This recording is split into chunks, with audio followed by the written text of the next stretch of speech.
In this video, you will see an example speaking interview with a native Canadian English speaker who would likely get a perfect score of 9. For lots more help with the General IELTS exam, please visit us at gieltshelp.com and join the full course. Okay, so just before we watch the speaking interview, let's have a quick review of how your speaking score will be achieved. So again, your IELTS speaking score comes from 3 different factors. First of all, they will assess how natural your speaking is. This means your intonation and your enunciation. So does your voice go up and down correctly, similar to that of a native English speaker's? Also, do you use natural fillers like do you self-correct? So when you make a mistake, do you say something like, oh, excuse me, what I meant to say was, and then correct yourself? This is natural speaking. The second factor that will greatly affect your score is your coherence. So how coherent your answers are. Do you answer each question correctly and accurately? Do you stay on topic? Do you stay with the controlling idea? Again, remember, you can't just talk about anything and everything because you will lose scores. You do need to make sense. It needs to be coherent. You need to basically answer the what, why, how of each topic and controlling idea for the questions.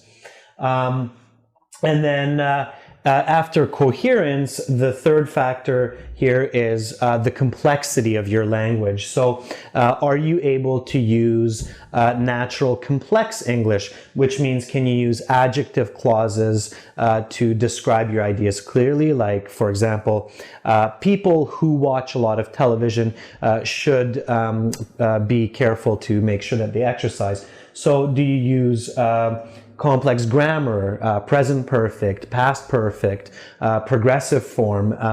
Can you make compound, complex sentences in your speaking? So do you join your ideas together with conjunctions like however, furthermore, in addition, because, since? So that's the complexity of your language. Now, the IELTS markers, when they listen to the recording of your speaking, will assess how natural it is, how coherent, and how complex. And these 3, of course, they're not separate. They each depend on each other. So if your speech is natural, it will for sure be more coherent. If your speech is nice and complex, it's going to be more natural and more coherent. So these 3 elements are inclusive, not exclusive. And that's how you will get your final score. All right, let's look at the speaking interview now and pay attention to how Jade is natural, coherent, and complex in her responses. Yes, come on in. Hello. Hi, please have a seat. Okay. Welcome to the speaking section of the IELTS exam. My name is Adrian. I will be asking you some questions. For marking purposes, I'm going to record the interview. Is that okay? Yes, no problem. All right. So, can we start with your full name, please? Yes, my name is Jade Lake. Nice to meet you, Jade. You too. May I see your passport, please? Here you are.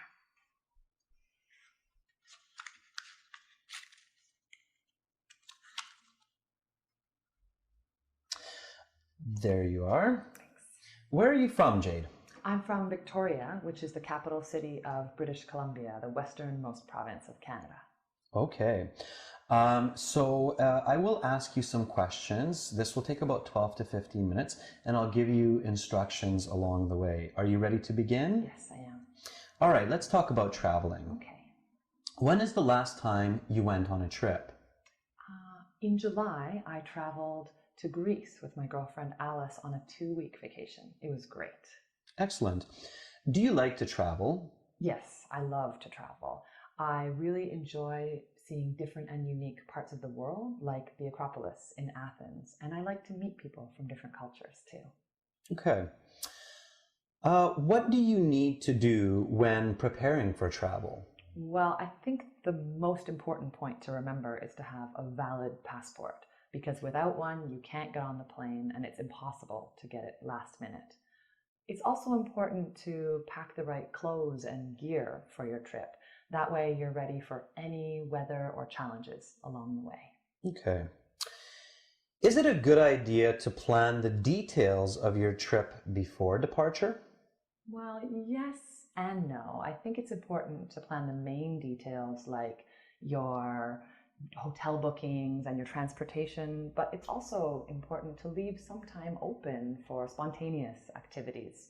For example, when I was in Greece, my girlfriend and I, we took this last minute sunset cruise and it was tons of fun. Sometimes the spontaneous activities are the most fun parts of your trip. Okay. How popular is international travel in your country? Well, in Canada, traveling abroad is quite trendy.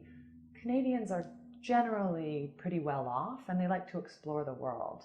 Also, it's quite cold for much of the year in Canada in the wintertime, so it's refreshing and relaxing to go to warmer places like Hawaii. Hmm. What are the most popular places to visit for people in your country? Well, Canadians like to travel to lots of different places, but if I had to think of the most popular ones, I'd say maybe America and Mexico because they're close, they're convenient, and they're warm. All right. So that's the end of part one. Okay. Now, for part two, I'm going to give you a card. Okay. The card will have some questions. You will have 1 minute to prepare your answer for these questions, and then you'll have 1 to 2 minutes to speak. Okay? I'll tell you when to start and when to stop. Okay? All right. So here's the card. Please don't flip it over yet. Use your note sheets and pencil in front of you if you wish to take some notes, and I'll tell you when to begin. Are you ready? Okay, your 1 minute begins now. Please go ahead and turn over the card.